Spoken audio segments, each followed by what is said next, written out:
You know what the fuck going on, man? King Slime, favorite slime, Ross, and I'm here on the Ross and Friends platform, the #1 platform for independent artists in Raleigh, North Carolina. Feel me? And today, got a super special guest, Madison J's in the building. Yes, sir. Come on, bro. Yes, sir. What's up, my boy? What's good, bro? How you feeling? You already know. County. Yes, sir. Yes, sir. Come on with that energy, as always. Sir. As always. So, you know, I'm gonna act like I'm not familiar so they can get familiar. Go ahead and introduce yourself. Hey, let them know where they can find you. Listen, for those that don't know, it's Wake County's finest, king of the state. Most consistent there ever is, ever was, ever will be. He is I am him. Yes, sir. Madison J. For sure, for sure. Yeah. So, tell them up a little bit about your history, man. How long you been doing this shit? I know you've been went to rapping for fucking ever. You know what I'm saying? Right. But let them know how long you really been into it. You know what I'm saying? How long you really been putting in work? I mean, I've been in it at least, 2 dimes. You know what I mean? 2 decades. Yeah, man. Yeah. Too easy. Yeah. Just as a young pup to a well-seasoned veteran. You know what I mean? And definitely proud of those years we put in. Okay, what's the main difference in your younger years to your years now? What do you see as like, yo, I was not doing nothing like this. It's you know what I'm knowledge. It's just knowledge. the knowledge, the wisdom, and then applying that into understanding. I think that all of that has changed up. And at the end of the day, it's nothing to look back and be like, damn, having any regrets, because it's all a part of the journey. You know what I mean? Everything that from the past up until now, those things from the past have led me to now. So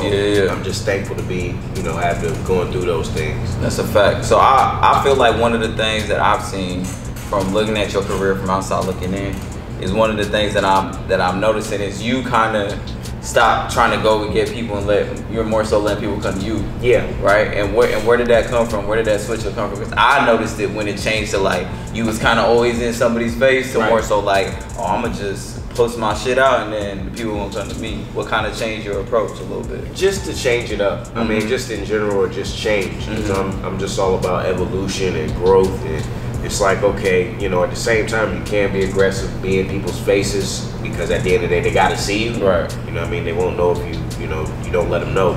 But it's just, at the end of the day, I'm a cool ass nigga and a cool ass individual. So it's just, I kind of more or less started embracing that. Yeah. And then also like just being accepting of, hey, whoever's gonna catch this music, that's who's gonna catch it. I'm gonna do everything I can to get as many people, but at the end of the day, I'm gonna have to make sure that I'm always tapped into the people who are, actually listening, engaging, and things of that nature. So that's where it just kind of like, all right, man, let me just cool out, man.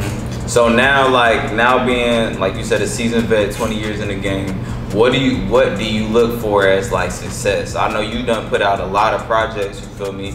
And I don't know if it's a numbers thing, is it an impact thing? Do you just feel like putting a project out in general success? Like, you know what I'm saying? What are those benchmarks now that were so different from when you was younger? You know what I'm saying? It's crazy. Just I had these grand expectations of when I was younger. Yeah. And at the end of the day, I just can't knock what I was thinking in the past and what I thought was gonna happen. It's just at the end of the day, whatever I was doing in the past, those events and those moves just led me to where I'm at now. So at the end of the day, I just look at it as like it's just been a lot of learning lessons. Every year is a learning lesson.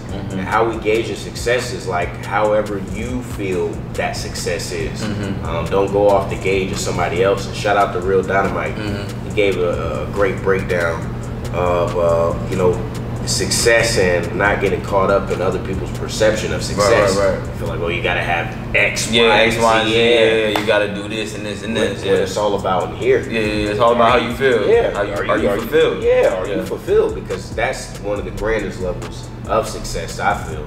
So I think for myself, it's just you want those I feel possessive accolades and stuff, but just peers, fans, family, and people that you just don't have any type of real relationship with. They just embrace you off the music.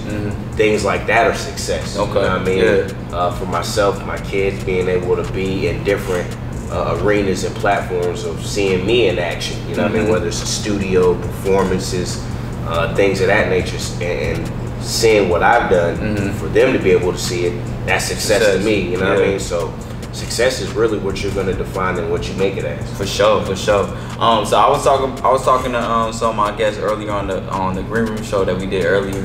And we was talking about the importance of having that chemistry with producers, right, and working with producers that you got chemistry with. And you're one of the people that do that often. You know what I'm saying? A lot of your work that I've seen has been from the same people or around the same people. Right. What is that importance to you?